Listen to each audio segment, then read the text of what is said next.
My name is Jermaine Freeman, and I serve as Deputy Chief of Staff to Mayor Andy Burke. We want to thank you for joining us this morning for a webinar about the reopening of office spaces. And so this should be a great webinar, and so I want to thank you guys for taking time out of your day to be with us, and thank you. So thank you for joining the City of Chattanooga for a webinar today. We know there's some businesses that have been given permission from our local county government and our health department to reopen in the past few weeks. And in the coming weeks. And so we wanted to make sure that we provide some resources like today's webinar to help offices safely and effectively reopen while helping us to continue to reduce the spread of COVID-19. With that said, I will turn it over to Brooke Satterfield, who is the producer for our webinars and who works here in the mayor's office. And she will get us started with our presentation and introduce our panelists. Thank you. Thanks, Jermaine, and good morning, everyone, and thank you all for joining us today. Like Jermaine said, we do have a really great webinar planned for all of you. But before we get started, I do just want to remind everyone the purpose behind this webinar and the other webinar series that we've done. Our intentions are just to provide an opportunity for all of you to hear from industry-specific professionals about how they are logistically implementing the Tennessee Pledge guidelines and other industry-specific guidelines. We've asked our presenters to be as thorough as possible in their explanations and as they're answering questions. But this webinar obviously does not replace your responsibility as a business owner or whatever it may be. It doesn't replace that responsibility in reading through and really understanding the guidelines set forth for your type of business or organization. But with that out of the way, I will go ahead and introduce our guest. So today we have invited Jeff Sheckley and Kelly Spencer from Unum and Justin Furrow from Chambliss, Bonner & Stoffel. And they're going to share with us some strategies and best practices around reopening office spaces. So Jeff and Kelly and Justin, why don't you each just take a second to introduce yourselves? Okay, thanks, Brooke. My name is Jeff Sheckley, and the role I play at Unum is the head of our business resiliency function. And what that's comprised of is business continuity, how we'll resume business operations in the event of an unexpected incident, disaster recovery, on how we'll recover our technical infrastructure and business systems if a disaster occurs, and crisis management.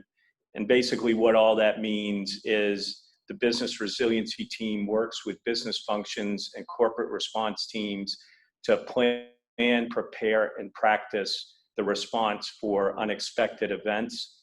And then during a live event, the business resiliency team will facilitate and coordinate the company response across business functions and provide updates to our global incident management team, which is comprised of members of our executive leadership team. I'll turn over to Kelly.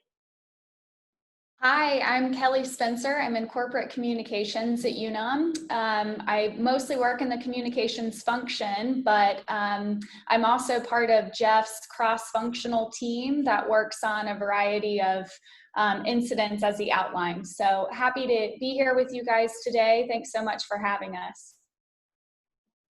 Good morning. I'm Justin Furrow with the law firm of Chambliss, Bonner & Stoffel.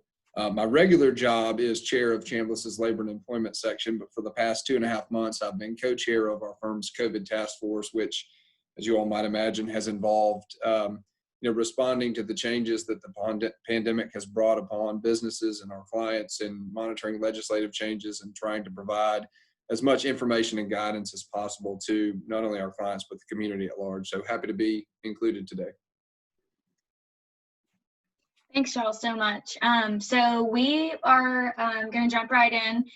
We will first hear from Unum, and then we will hear from Justin and from his team at Chambliss, and then we will do a quick participant Q&A.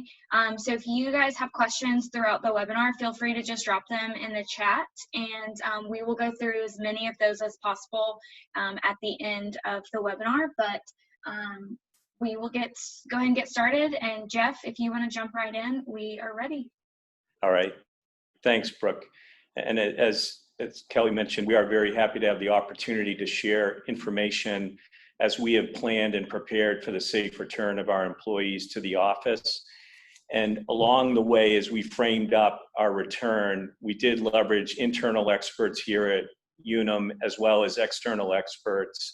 And with that, we have some key objectives of this presentation, and that is to share what we've learned along the way, and secondly, affirm with plans that you are already putting in place or considering, and lastly, share learnings that may not have been yet considered that may be applicable for your respective businesses.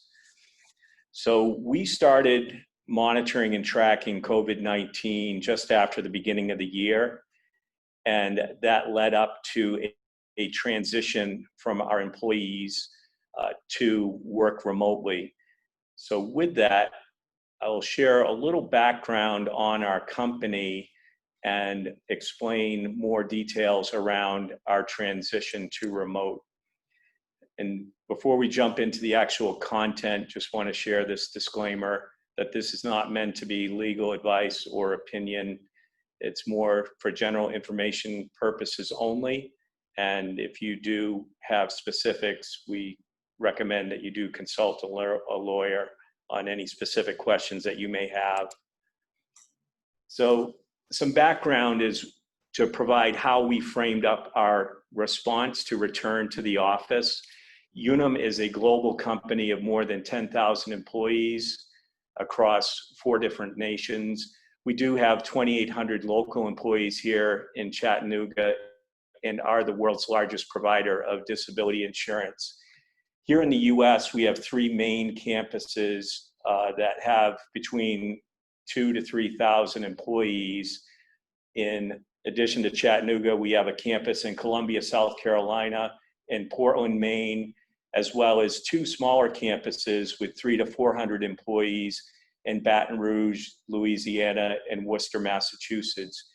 In addition to our campuses, we have 42 field offices spread across the country. As we thought about how we are going to return our employees to the office, we needed to come up with a solution that would fit all locations.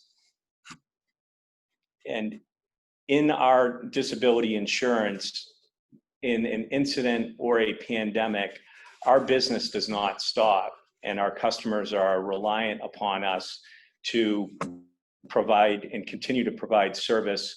And many customers, when they interact with Unum, are going through some of the most challenging and difficult times and rely upon us to provide the service and also benefits checks in a timely fashion. So, Hey, Jeff. yes. Jeff, sorry. Do you want to expand your screen to full size for the deck? I think we're still on the title slide.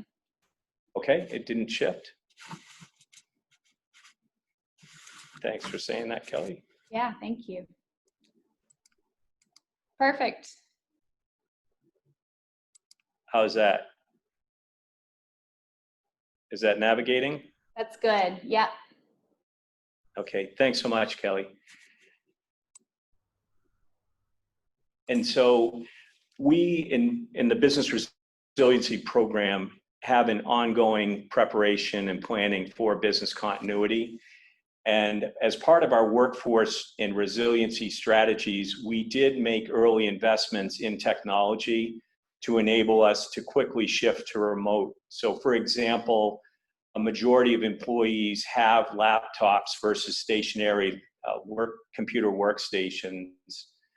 And we did transition 2 months ago to work remote. And since that time, we've had more than 98% of employees working remotely. So as a first step, as we were thinking about our response plan, we had to consider asking ourselves the right question. And we did learn some different questions to pose to help us shape our response plan. And just checking to make sure that had shifted to the slide. Are you all able to see, ask the right question? Yes. Okay, thanks. So we initially started asking, how can we return employees to the office? And in speaking with some external parties, we learned they had asked themselves, why should anyone return to the office? So this is where we started as we were framing up our response. We did surveys of our employees and learned that of the employees working remotely, approximately 75% of them found they were as productive or more productive when in the office. The other 25% were struggling working from remotely for a variety of reasons. It could have been distractions from younger children, internet service. And so expanding on that, why should we return to the office? We looked at two scenarios: why return to the office and why stay home. Leverage the survey feedback that we received from employees, as well as in our discussions with internal and external experts. And we came up with these key bullets around productivity, both in the office and at home, and then looking at workspace, personal reasons, and how to differentiate between those two. And a key learning is our response is multidimensional. We not only had to look at the job role individuals played, but also individuals in their specific situations that they were facing. And one of the keys was flexibility as we were framing up our response plans. So after answering that question around why, the critical next step is agreeing upon key principles. And that will help frame up decisions as well as guide and shape the overall response plan. So some of the bullets are examples of key principles that we developed at Unum, which led into our overarching plan of having a cautious, phased, and invitation-based approach to return employees to the office. We have a target not to exceed 50% over the next several months.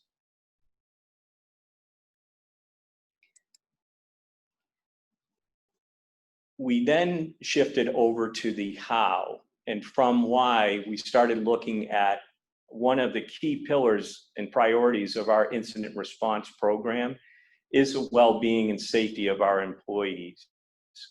And so one of the areas we suggest and we looked at is, if you do not have a communicable illness policy in place or established, that is a best practice to establish a communicable illness policy and leverage SHRM, the Society of Human Resource Management.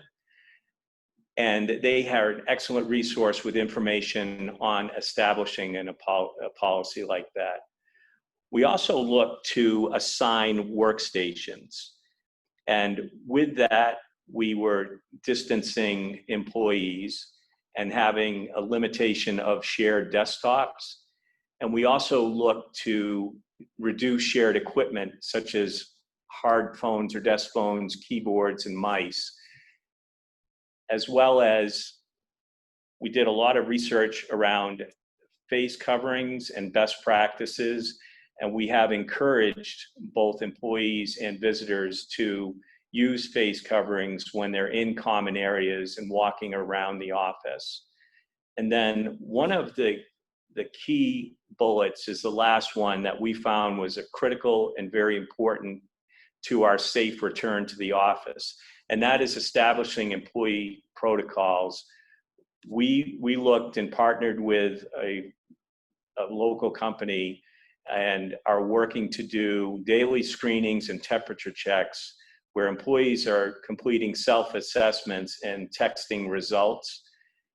before they come into the office. And then upon arrival, they share the message confirmation that they've been cleared to return to the office, and will be issued a wristband such as this from our security.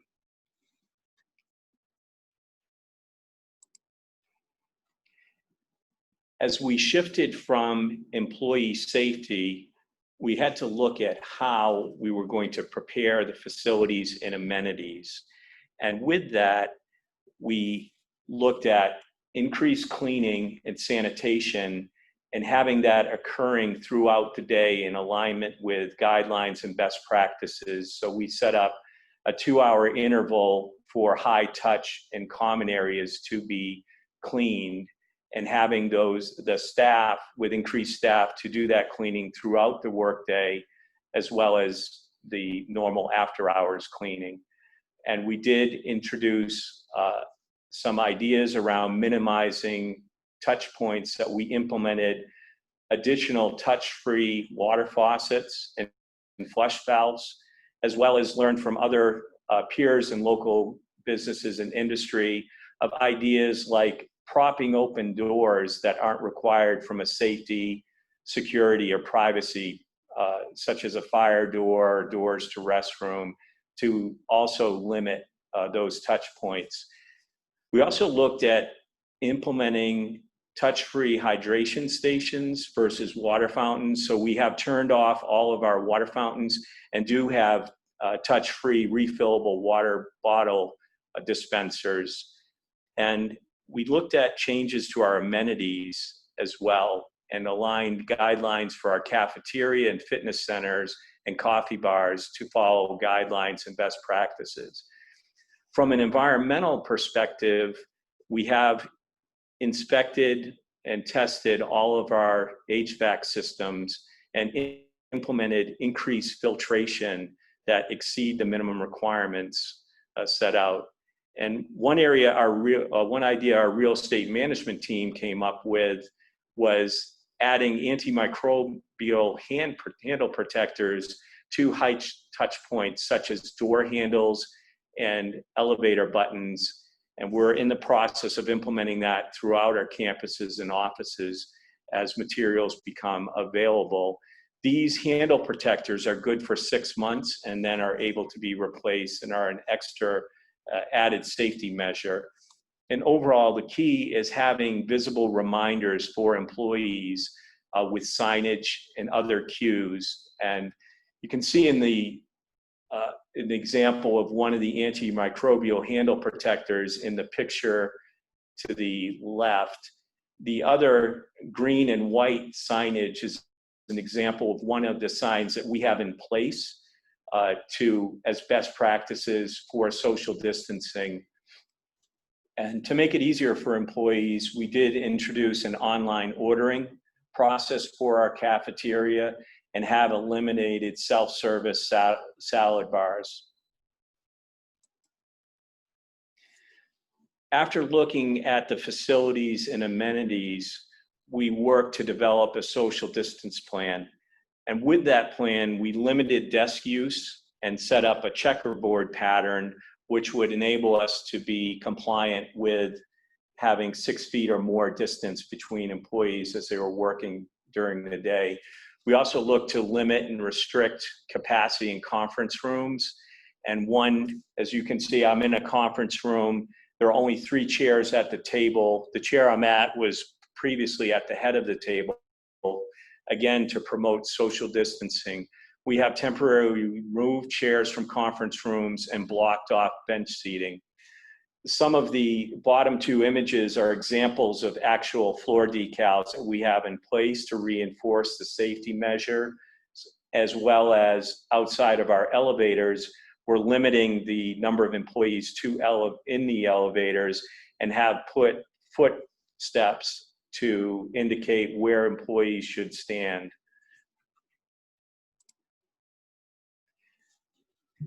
In addition to a social distancing plan, communication and education of employees is critical.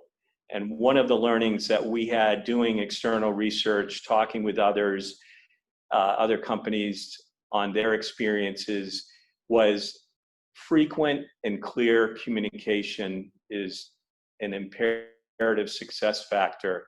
Having a single source of up-to-date information, Kelly and her corporate communications team established a information hub on COVID-19 on our company intranet that was updated sometimes hourly, daily, and a guide for employees to refer to get the latest information on the pandemic, as well as what the company was doing in response and guidelines to keep themselves safe. Enabling two-way communication, we had a lot of success with our executive leadership team doing connects, video conferencing with employees, sharing updates on how the company is responding and being available to answer questions. And looking at, as you look at your education on return to office, we wanted to set clear expectations for employees on what they would expect. So we created a video of a day in the life returning to the office in the midst of COVID-19. So employees would know what to expect. And another key success factor was having leadership by example. And that's top-down support of these key principles that you develop for your respective businesses. After we completed looking at social distancing, communication, and education, we then shifted and looked at scenario planning, the what happens if. And on the screen, you can see some of the different scenarios that we walked through and analyzed. And then at the bottom section of the slide is actions to consider. And so if an employee does indicate they're undergoing testing, what are some appropriate response actions that we as a company can guide and support that employee, as well as protect fellow colleagues as they're going through that process.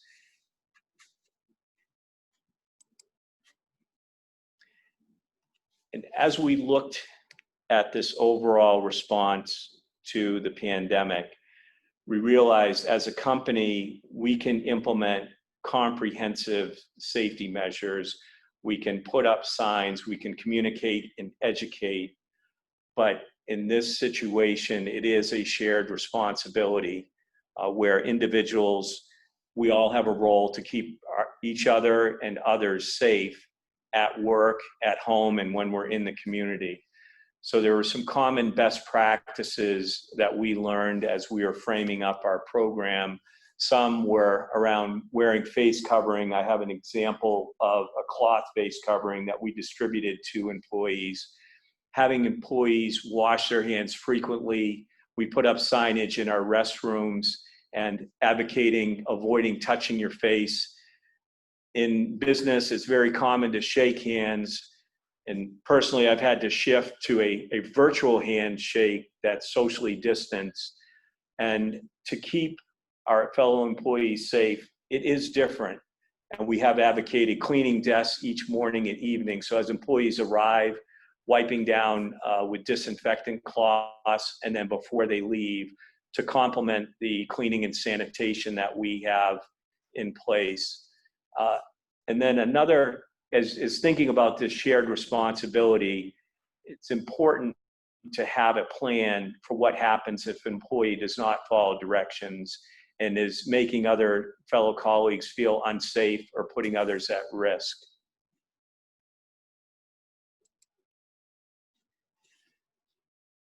As we reopen the office for a small percentage of employees on May 18th, we had approximately 5% of our Chattanooga workforce return to the office. I was one of those employees. We wanted to share what went well and what was well received by employees. And as you're thinking about your plans to reopen offices and have your employees return, if some of these work for you, then happy to have shared that information. Prior to the return, we scheduled open hours where those employees returning and their managers were able to ask questions, find out more details about what to expect. We did over-communicate leading up to the return, and it's important to listen to the feedback of your employees to find out what is concerning to them and be able to respond to those concerns. One of the big hits was we had welcome back kits, and in there, again, to reduce the shared devices and equipment, we distributed wireless mice and keyboards for each employee. We also handed out hand sanitizer and these cloth face coverings.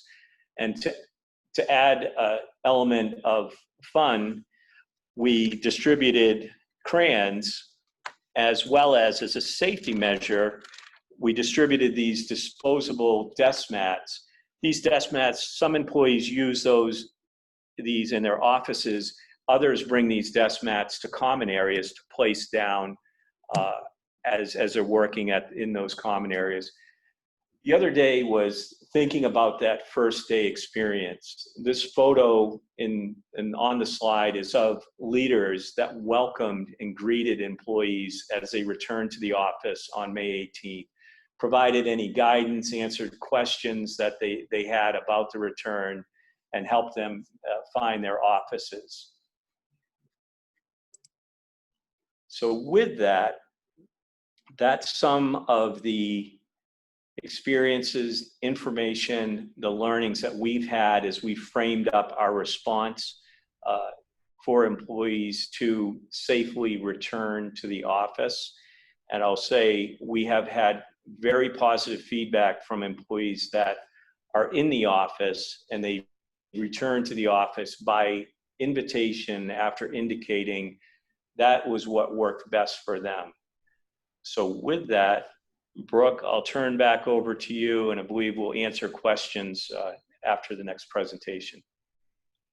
Yeah, thank you, Jeff. That was great. I am getting one common question before I turn it over to Justin, and that is asking if the slides and the webinar will be available after we're done, and the answer is yes. This is being recorded, and so the webinar will be available online. You'll all get a follow-up email tomorrow once all this stuff is available online. So you will have access to the recorded webinar and the slides. So with that, I will go ahead and turn it over to Justin. Thanks, Brooke. And thanks, Jeff, for that. I could say basically what he said and repeat everything, because at Chambliss, we engaged in a lot of the same analysis. You know, what we found very interesting, in contrast with the number of employees and the number of offices that Jeff and Unum have to deal with, at Chambliss, we're about 150 employees in one office in Chattanooga based on four floors in an office building downtown. So while we have a national and international reach, we are just based in Chattanooga and just have to worry about our one office building. And what we learned throughout this, both from what we did from a firm perspective and then in my role in advising clients who are making the same decisions that Jeff and his team have made, is it's very frustrating that there is no one-size-fits-all solutions. There's no bright line rule. There's no explicit guidelines that any business must follow. There's no right way to do it. It really more or less is something that businesses have to be flexible with, have to have somewhat of a fluid approach, and really approach on a case-by-case basis.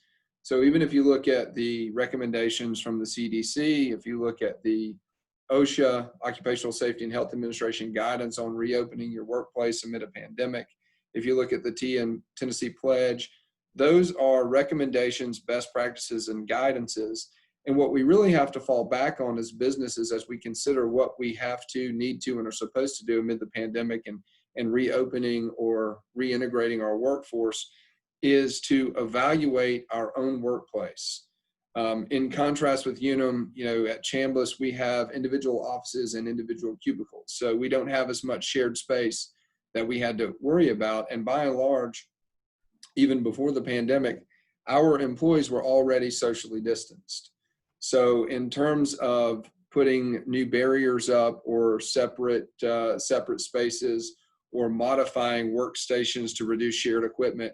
We didn't have to do as much of that because everybody already had their own individual computers, individual workspaces, individual seats, desks, mouses, and the like. So really, it's more of a fluid and case-by-case analysis where you draw back to kind of a fundamental workplace safety and health approach where you evaluate the risk and hazards in your own workplace and figure out how best to remedy any potential concerns that you have. For us, we were an essential business under the various orders. And not only that, we support many essential businesses and businesses that operate in critical infrastructure.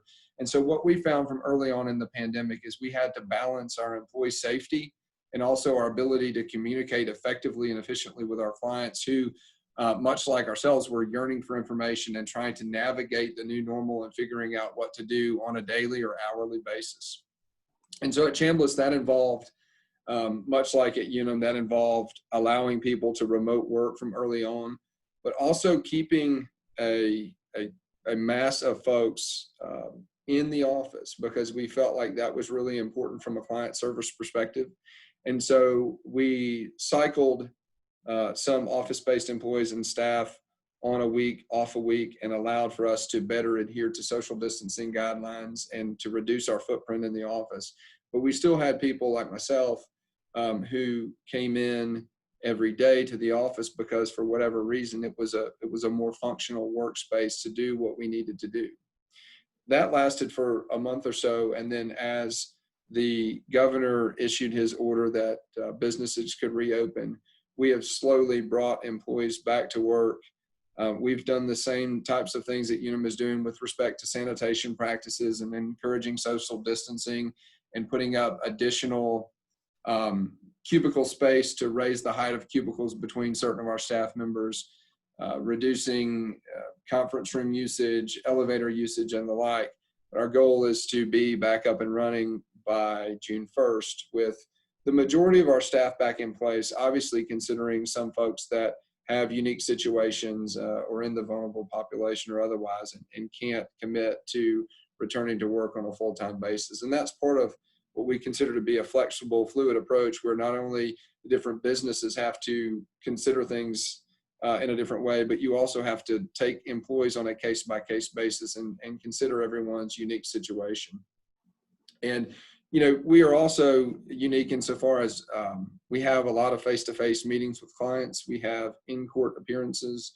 We have depositions and other things that require personal attendance. And what we've seen is, as with most businesses, we've seen a shift to Zoom meetings, Zoom depositions, a lot of conference calls, a lot of WebExes, and a lot of doing things remotely. And basically, it's just required us to to adapt to what our clients need and the concerns that they have vis-a-vis still needing the information, still needing to talk, still needing guidance, but also not being able to get in and get in face-to-face. You know, a lot of the guidance out right now is suggesting that this is going to cause a major disruption of business travel. It's going to cause individuals to reassess whether they need to have in-person meetings, whether they need to actually go to someone else's office.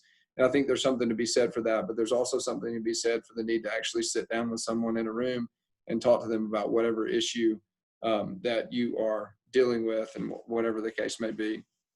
And I thought Jeff really summed it up well when he started and started with framing the question of not how do we return employees to work, but why. And what we've seen from our own experience is that a big thing that our clients value in our business is our team approach and our ability to collaborate across practice groups and across various employees to come up with a tailored solution to whatever the business may need. And so from a team basis, from a collaboration basis, and from the need to create and further our own company culture, which is a very cohesive group, we felt it was very important to encourage people to return to work as they could and as we could do so safely. So from Chambliss's perspective, you know, while we mobilize remote work, we don't intend for that to be the future. We don't intend for the future of Chambliss to be a fully remote working organization. Rather, we intend to return back to the office kind of within the next couple of weeks and to be fully up and running. And I think it's very important, and what we've seen here too is to develop that policy that Jeff spoke about, the communicable illness policy, and to really communicate with not only your folks that are returning to work, your employees and your staff, but also your community partners, your service providers, your vendors, and your clients, as to really be open and honest and forthright with your plan and what your expectations are and what their expectations of you. Because I think that employees in particular, these are uncertain times for them, and they really are able to thrive more when they fully understand the objectives of the organization and what the plans are and kind of what the future looks like for them. And so just kind of circling back and coming back to where we started, it's really just been a case-by-case approach for us that has evolved on a daily basis. And you have to have the ability to adapt. You can't have a hard, fast, set in stone plan. Rather, you have to have something that you can change at a moment's notice to be responsive to whatever the external environment is, or kind of your internal company practices and culture.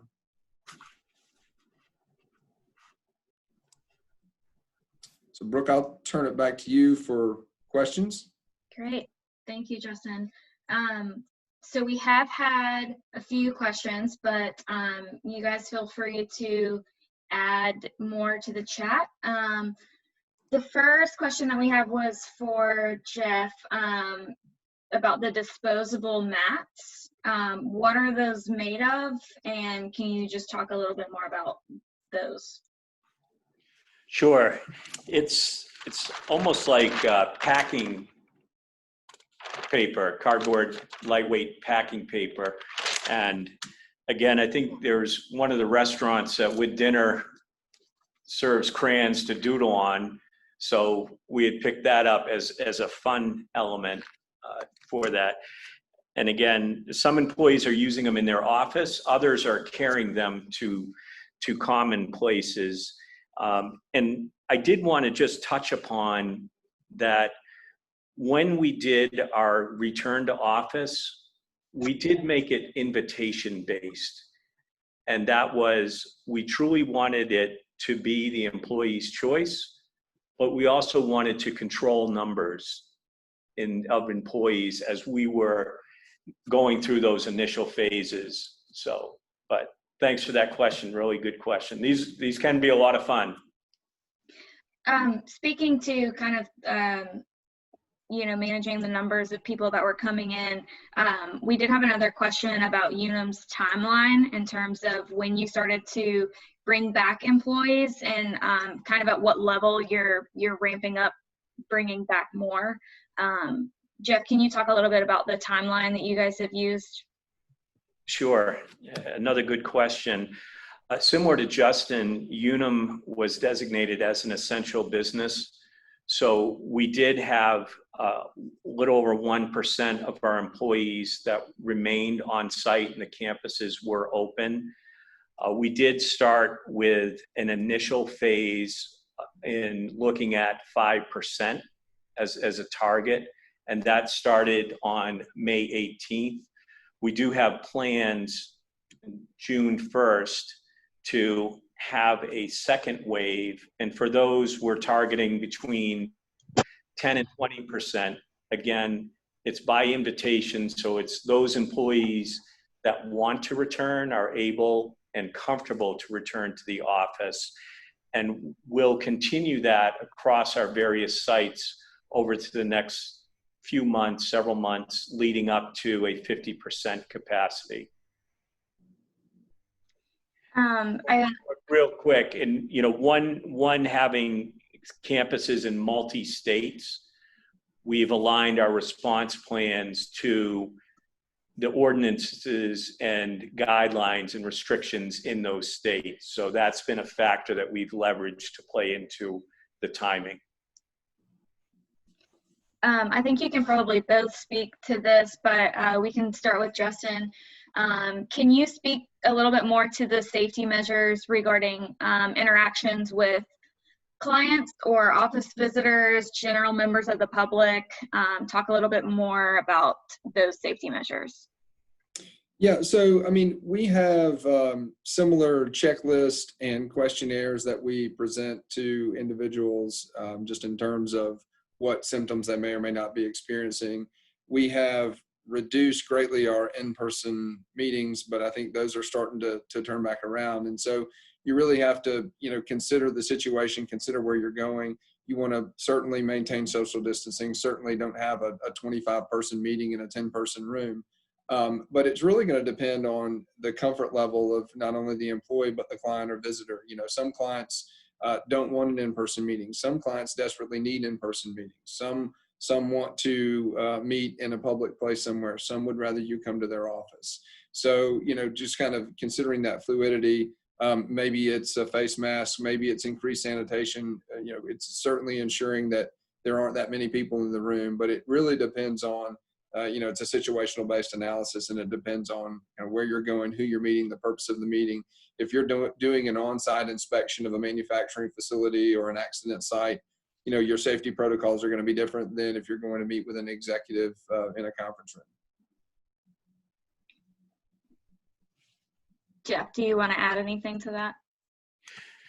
Yeah, similar, seeing the prevalence of virtual meetings has emerged, but the practicing of, if it is in a common place that a face-to-face meeting needs to happen, we're strongly encouraging the use of face coverings and making sure that the social distancing is practiced, and it's not, such as a room I'm in now, not having too many attendees in a confined space. And I agree with Justin's comments. It is situational. You have to look at the location, the environment, and just keeping those safety best practices around face covering and social distancing in mind during those face-to-face meetings. Are there changes? So as you've kind of phased in, or as you've gone from, only having a couple people in the office to adding more people, are there changes that you've made along the way that you realize, like, this isn't working? This is not exactly how, again, we plan for it to be. Being adaptable is huge here, but are there kind of modifications to the original plans that you've made along the way as you kind of put it into practice? Either of you can answer this one. Yeah, from our perspective, our plan has worked well so far. So we haven't had to haven't had to make any modifications to kind of the tailored approach that we set out from the beginning. Yeah, and we've had a very similar experience. The response has been very positive. We did experience some minor logistical items as employees went to new offices. There may have been changing monitors for their preference or chairs. But other than that, overall, it's just gone extremely smoothly and well. And so we wouldn't change any, but it is fluid. We're keeping our open minds that, if the situation shifts, then we're flexible. And I think that's one of the key themes is flexibility. Yeah, that's great. So this, I think both of you can probably answer this too. As we've seen from just kind of the general public reopening, people take social distancing and wearing masks and stuff like that. Some people take it more seriously than others. What kind of accountability plans do you guys have in place for employees that may not be taking this seriously? Or visitors or guests or anyone really. Yeah, Justin, if you want to go first, I'll follow up. Yeah, so we didn't set any hard and fast rules in our policies and procedures as to what are the consequences, because I think Jeff said it well, it's a shared personal responsibility. And so we have, the expectations of the individuals who are, in our offices, that they will take this seriously. And then, if we see that individuals aren't taking it seriously or doing things that are unsafe or kind of against our guidelines, I think we'll handle that just on an individualized basis. We chose not to set any hard and fast, what you would call corrective action or disciplinary measures. Yeah, in addition, we did provide some guidelines for managers if employees weren't practicing safety and making others feel uncomfortable. And just those guidelines were how to interact or deal with that individual. And I'll just add too that one thing we've been very conscious of is that leading by example piece. So if there are leaders around campus, they are wearing their masks or their face coverings, they're, practicing social distance, they're maintaining the capacity limits. So I think that leading by example piece can be a really good tool to make sure that others follow suit. Yeah, that's great. What's the best way for, again, we have a lot of people who are kind of facing a lot of fears going back just into the general public. How are you guys talking to your employees about, maybe their fears of coming back to work? How are you talking to your clients about fears coming back into the office? How are you guys, obviously communication up front to all parties is super important here, but how are you dealing with employees that may be scared to come back to work or that are facing other challenges that, kind of prevent them from necessarily coming back to work safely? So maybe they're, maybe they have a pre-existing condition or whatever. How are you guys dealing with that with your employees? Yeah, I'll start with that one. We are, again, getting back to frequent, clear communication, providing the avenue for bi-directional communication. We've leveraged surveys, we've had open hours, we've had different vehicles where employees could share concerns, provide feedback of how they're feeling or what challenges they may be facing as they're working remotely, and partnering with those employees to find out what is a right solution for their individual situations. And we also recognize that our customers, who are employers as well, were going through some of the same challenges. So similar to this webinar, Unum has put out informational webinars for our customers and brokers and partners to try to help them navigate the response as well. And so I do think it's very important that there is that open line of communication and a comfortable environment to be candid about those concern areas. And I'll just reinforce too that when we send an employee an invitation to return, we give them a ton of information about what they can expect, what's changed on campus, what their responsibility will be and their accountabilities if they come, and how can they decide what's right for them.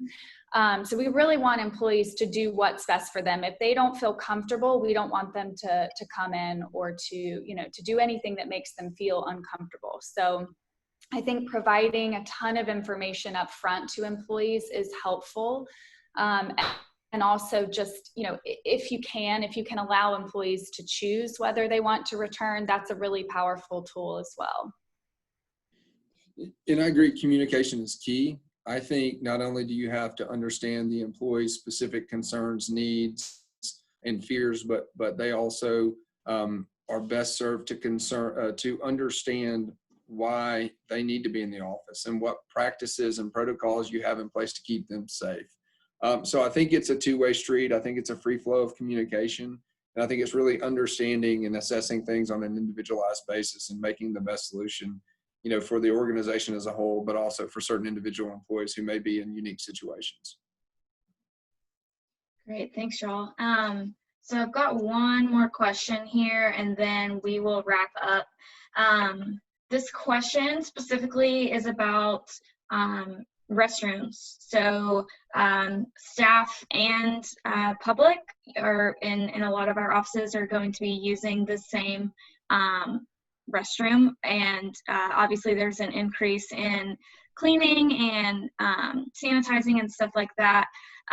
But do any of you have any, sort of best practices about once offices open up to the public?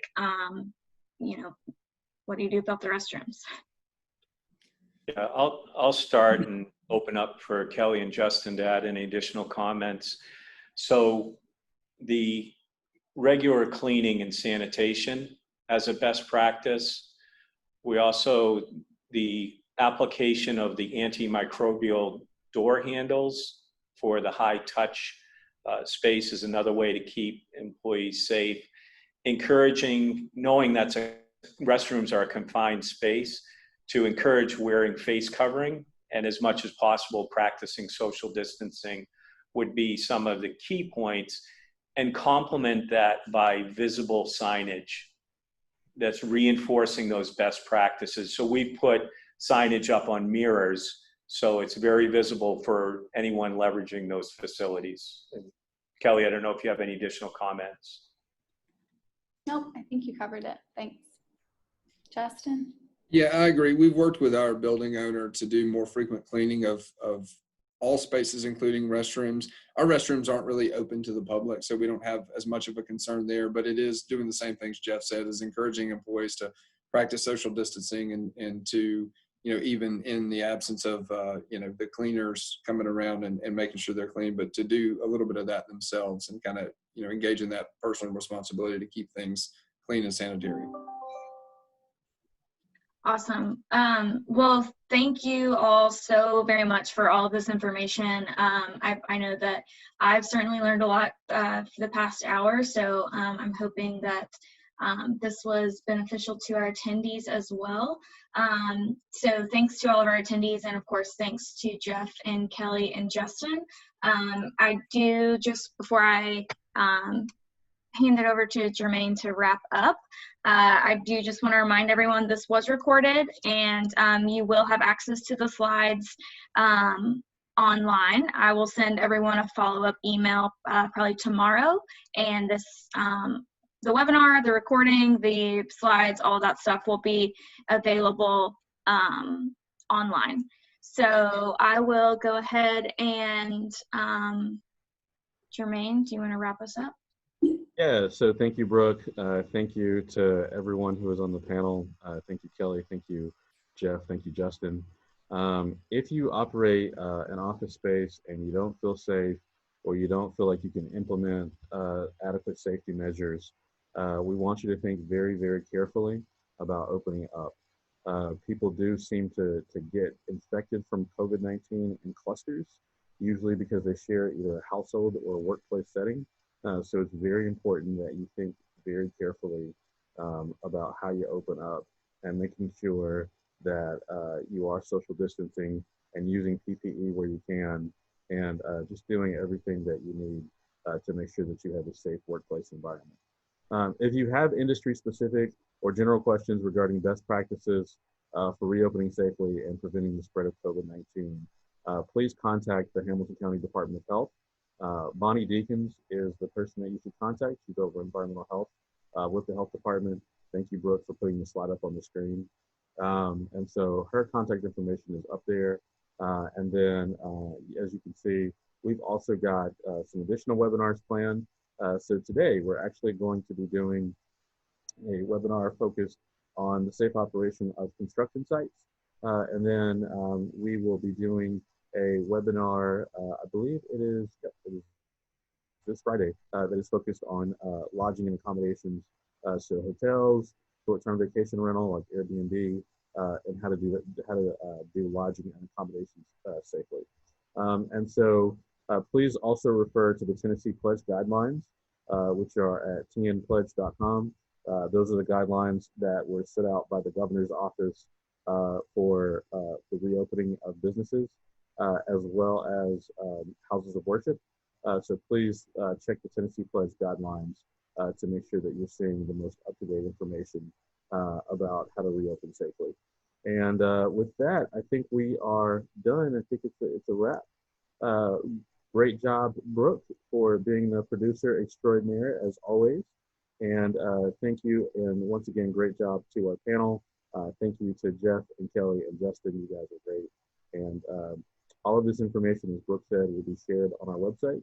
And I think that's it. Y'all have a great day. Yeah. Thanks, everyone. Thanks, everyone.